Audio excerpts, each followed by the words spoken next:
Disclaimer, ang kwentong ito ay katang-isip lamang.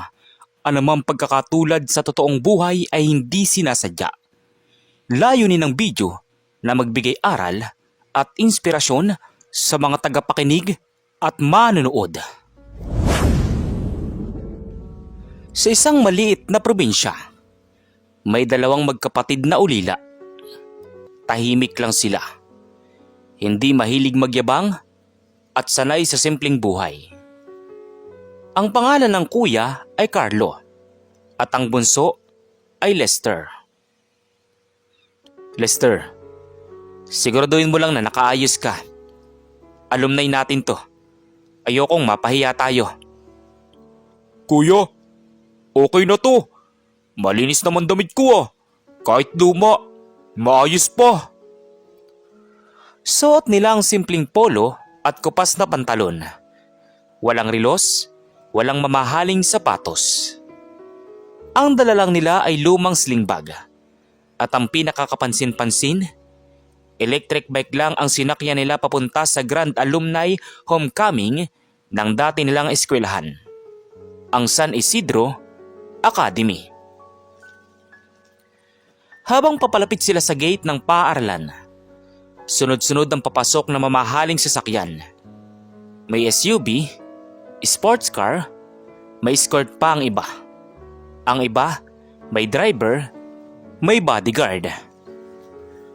Kuya, parang di tayo bagay dito. Okay lang yan. Alumni din naman tayo. Huminto ang electric bike nila sa gilid ng parking area.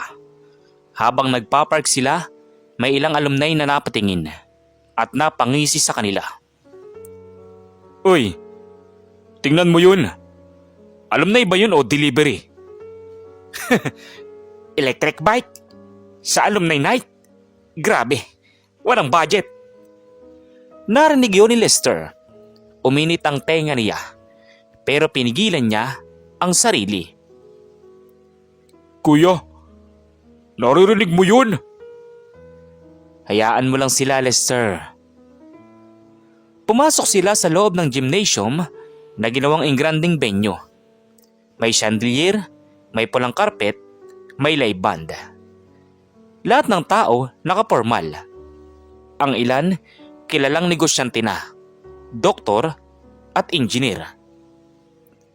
Sa gitna ng bulungan at halakakan, napansin sila ng isang kaklase ng high school. Ay, di ba yan yung magkapatid na ulila? Naalala ko yan. Mahirap yan dati. Hanggang ngayon, mahirap pa rin yata sila. Tahimik lang si Carlo. Diretso ang lakad.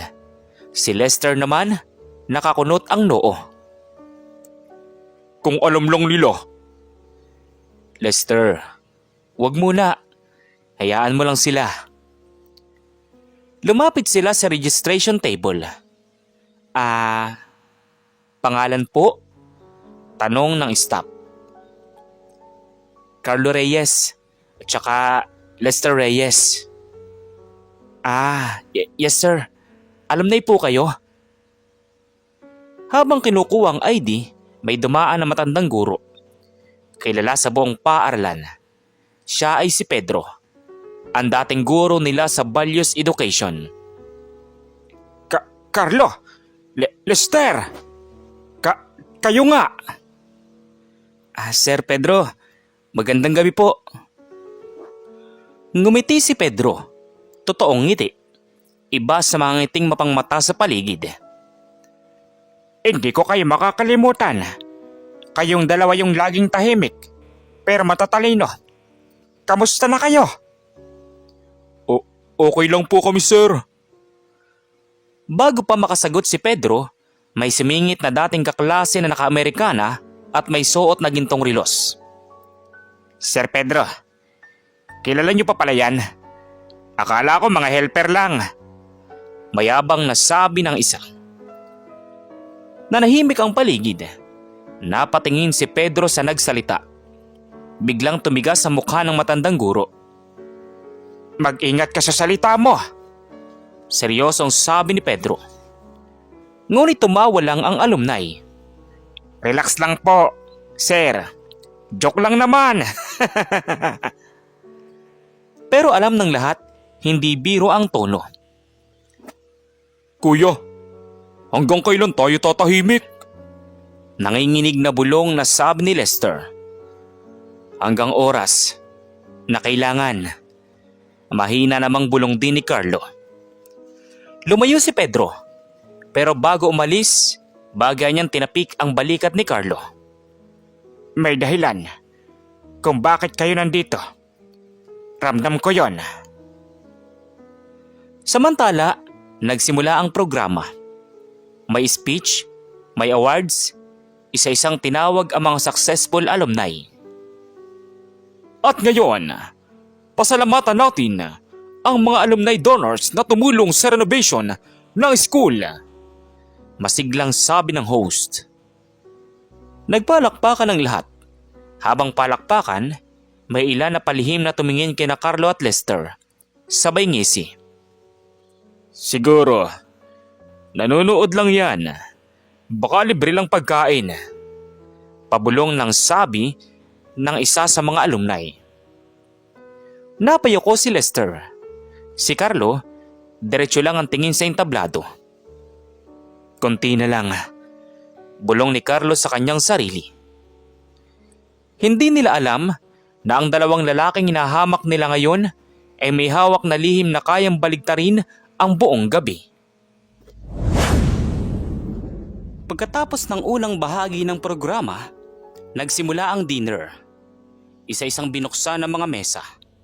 May steak, may pasta, may alak. Ang mga alumni, kanya-kanyang usapan. Puro yabangan, puro tagumpay. Sa isang sulok ng gym, tahimik na umupo sina Carlo at Lester. Wala silang katable. Walang lumalapit. Parang may di nakikitang pader sa pagitan nila at ng iba. Kuya, parang gusto kong umuwi na lang.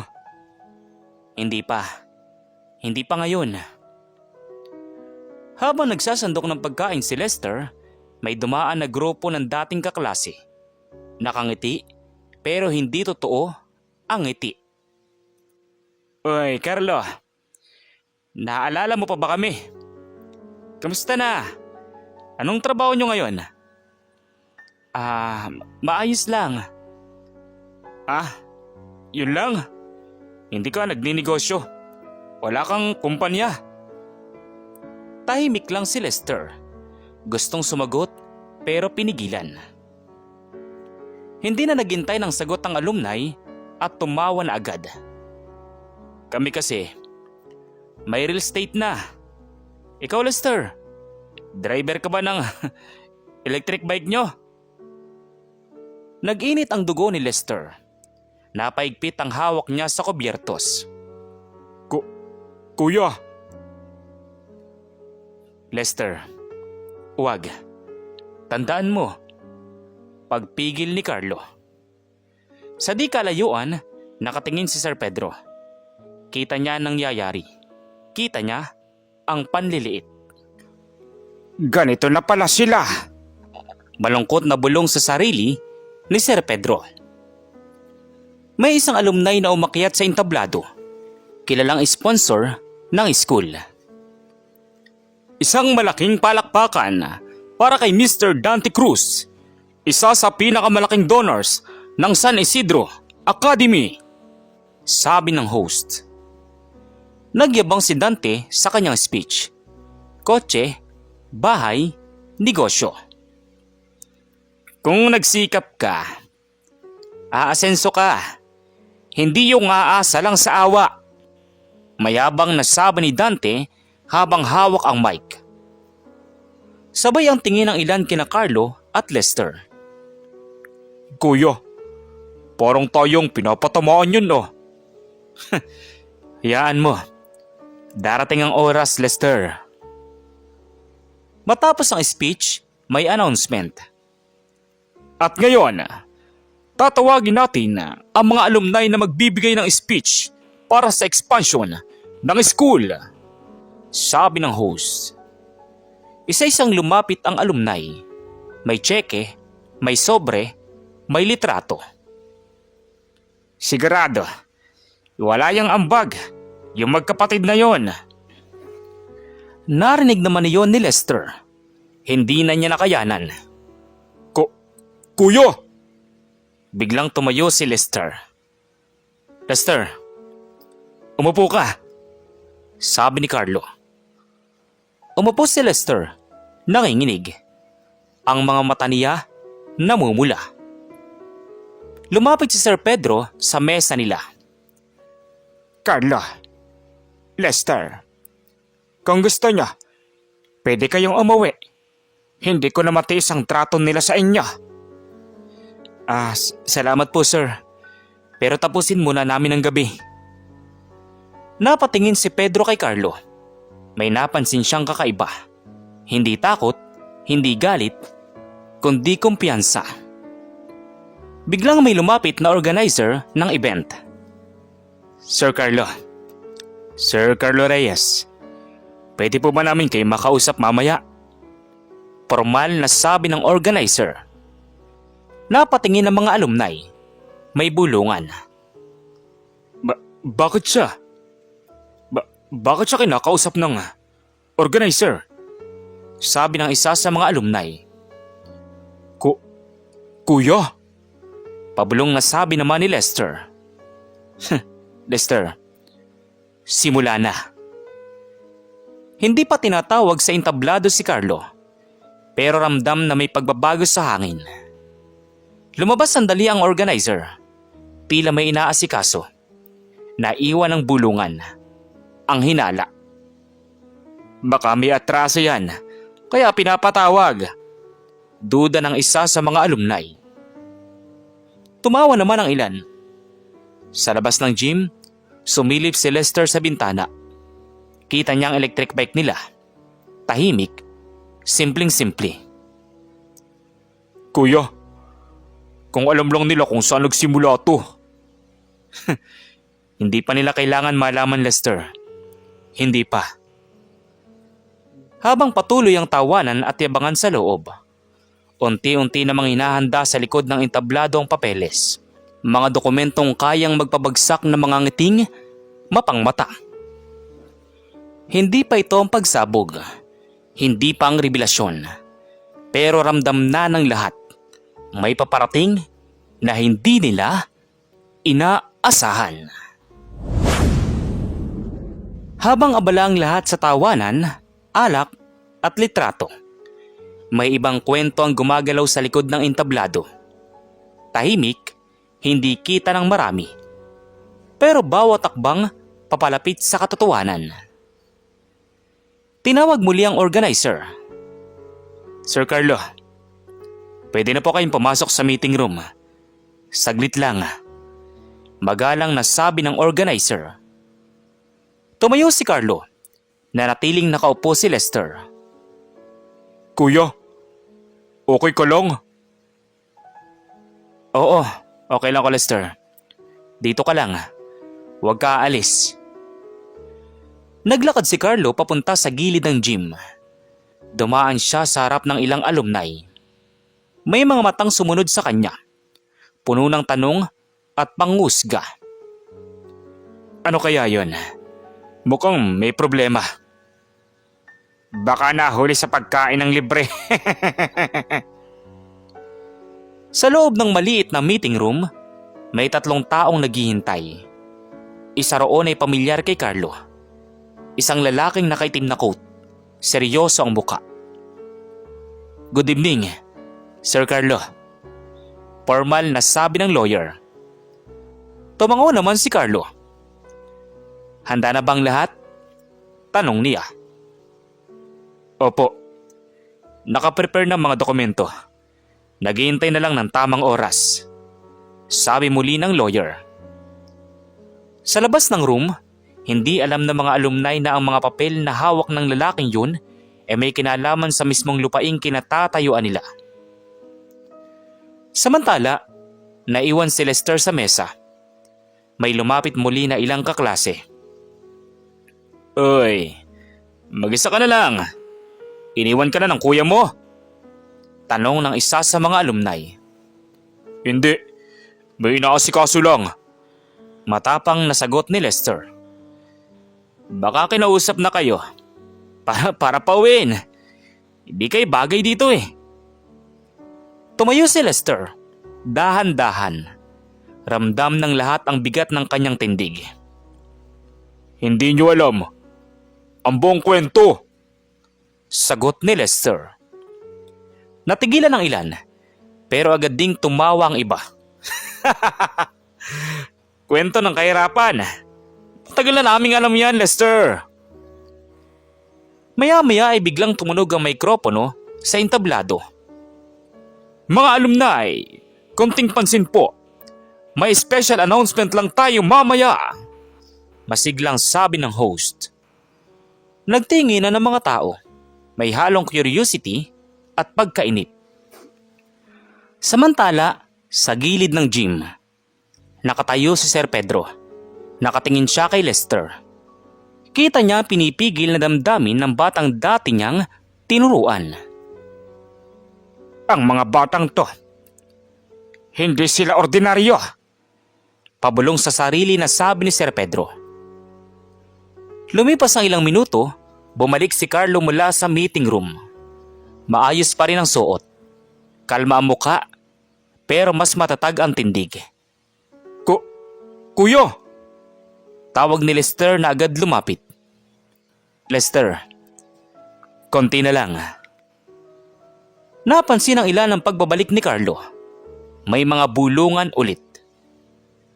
Parang siyang VIP ah. Bulong ng isa sa mga alumni. Imposible. May inis na sabi ng isa. Muling nagsalita ang host. Bago tayo magtapos ng programa, gusto naming kilalanin ng isang espesyal na bisita ngayong gabi. Sabi ng host.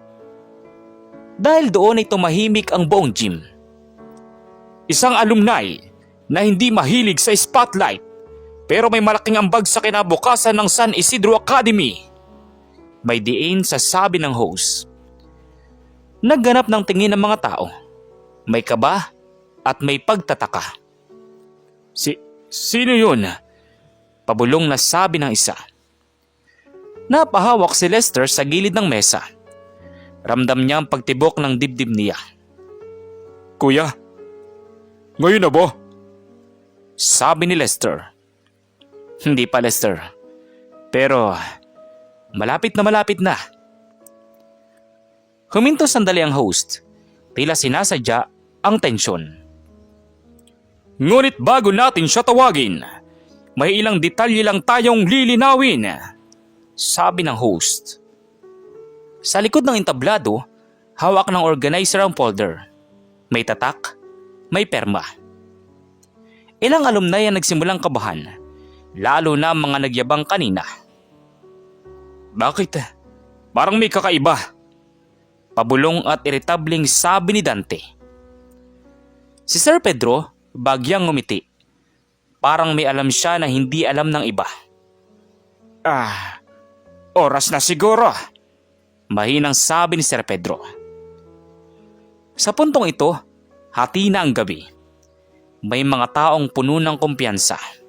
At may dalawang magkapatid na handang ibunyag ang dahilan kung bakit sila nanahimik. Ngunit ang tunay na lindol ay hindi pa dito. Tumahimik ang buong gym. Kahit ang tunog ng kutsara at plato, wala nang maririnig. Lahat ng mata, nasa entablado.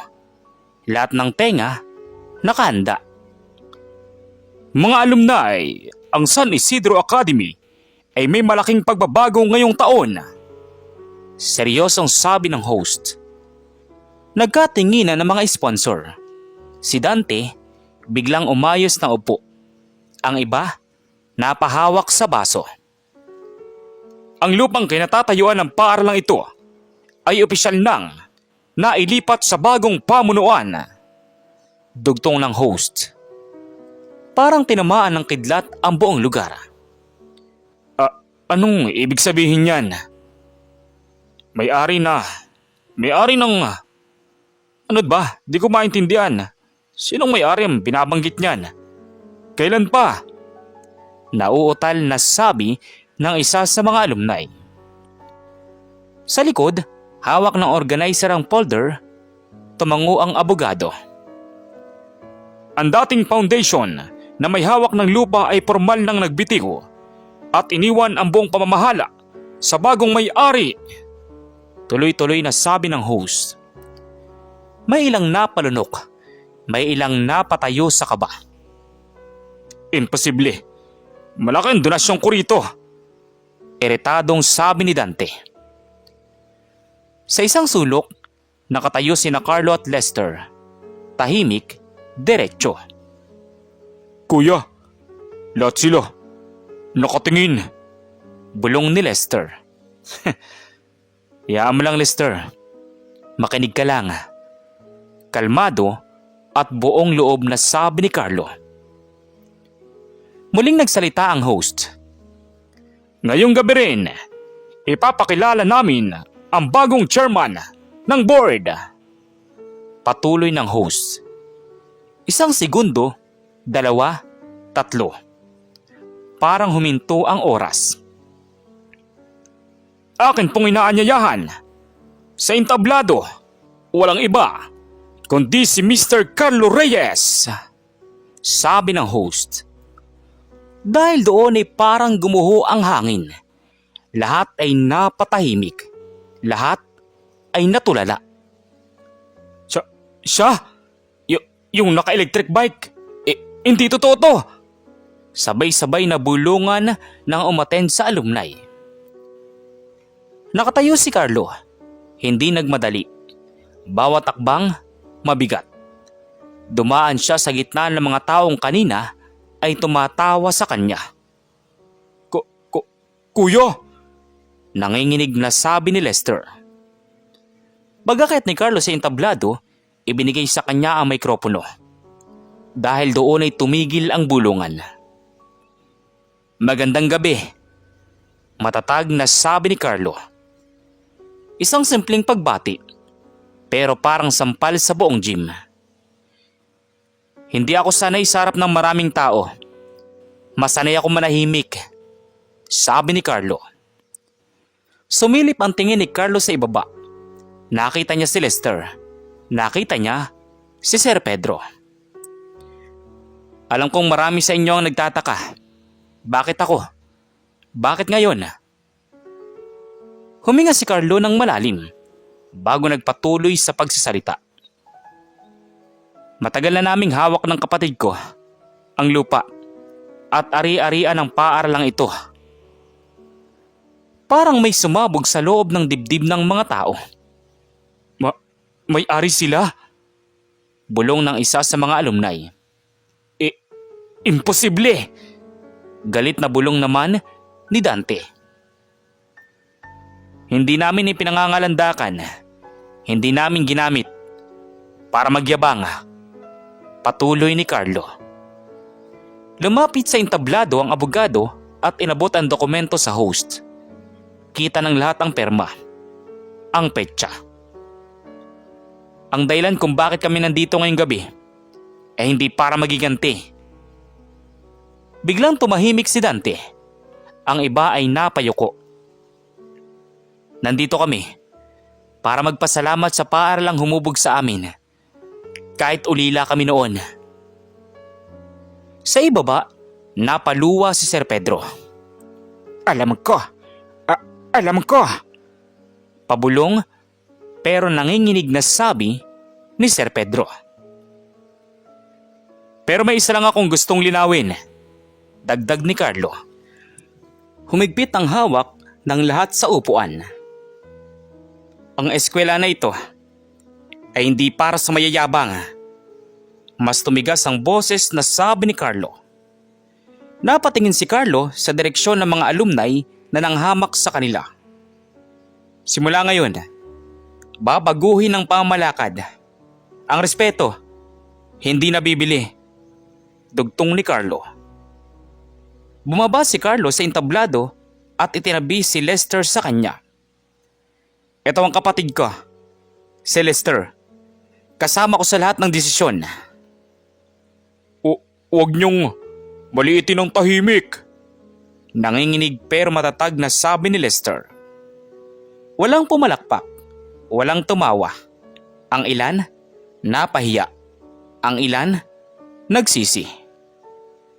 Ang electric bike sa labas ay hindi simbolo ng kahirapan, kundi ng pagpipigil. At ngayong gabi, tapos na ang pagpipigil.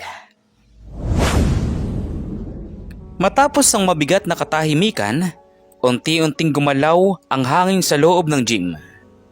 May mga napailing, may napaupo ng mas mababa, may mga matang iwas kung makatingin kina Carlo at Lester.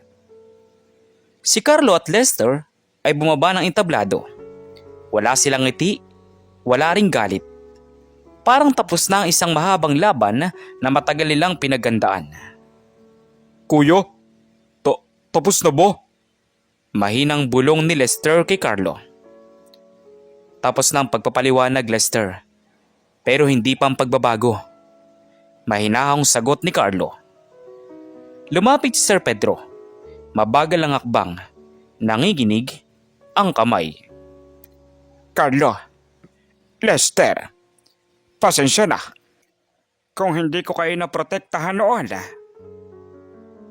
Hindi nyo kasalanan, sir. Kayo nga ang dahilan kung bakit kami tumibay. Hinawakan ni Pedro ang balikat ni Lester. Matagal, tahimik. Hindi kayo nagbago. Sila ang nagbago.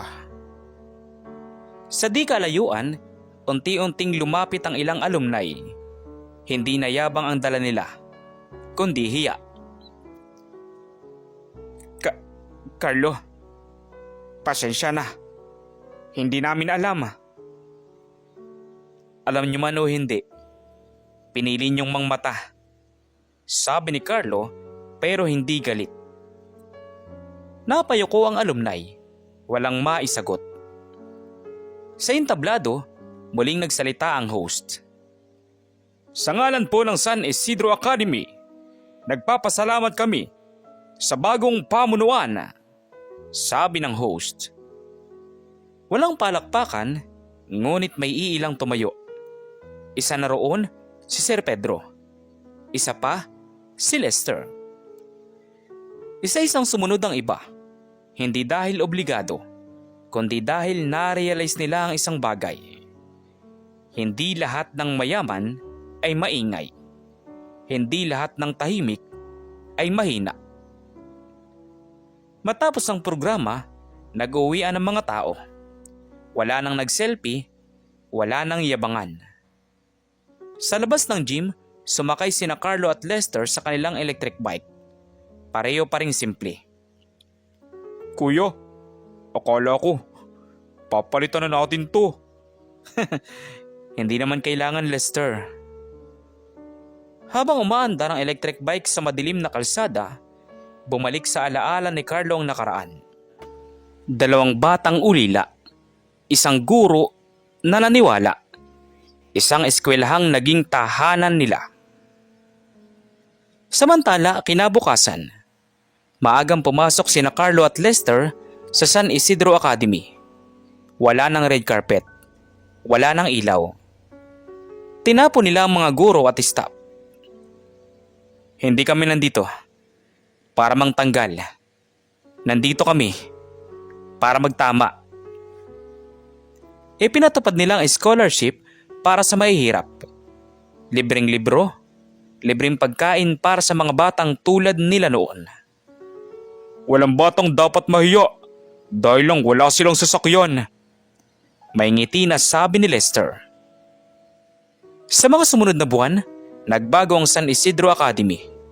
Hindi dahil sa ganda ng gusali, kundi dahil sa ugali ng tao sa loob nito. Isang araw, may batang pumasok sakay ng lumang bisikleta. May ilang tumingin, pero walang tumawa. Dahil natuto na sila. Sa gitna ng bakuran, nakatayo si Sir Pedro. Pinagmamasdan ang mga estudyante. Salamat, mga anak. Masayang bulong ni Pedro sa kanyang sarili. Sa uli, hindi pera ang tunay na yaman ni Carlo at Lester, kundi ang kakayahang manahimik habang hinahanda ang tamang oras para magsalita. Ang kwento ni Carlo at Lester ay paalala na hindi lahat ng nakikita ng mata ay totoo at hindi lahat ng tahimik ay mahina. Sa mundong madalas sinusukat ang halaga ng tao sa sasakyan, suot o estado sa buhay, ipinakita ng kwentong ito kung gaano kadaling mangusga at mangmaliit nang hindi alam ang buong kwento ng isang tao. Una sa lahat, itinuturo ng kwento na ang paggalang ay hindi dapat nakabase sa yaman o anyo. Maraming alumni ang humama kina Carlo at Lester dahil lamang sa electric bike ang sinakyan nila at simple ang pananamit.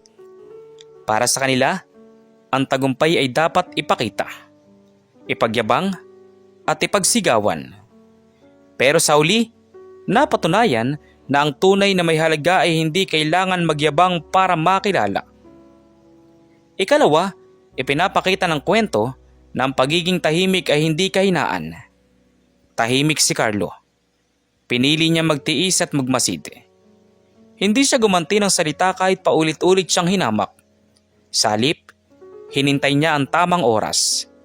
At nang dumating iyon, hindi niya ginamit ang kapangyarihan para gumanti, kundi para magturo ng aral. Ipinapakita nito na ang lakas ng loob ay hindi laging nakikita sa sigaw, kundi sa kontrol sa sarili.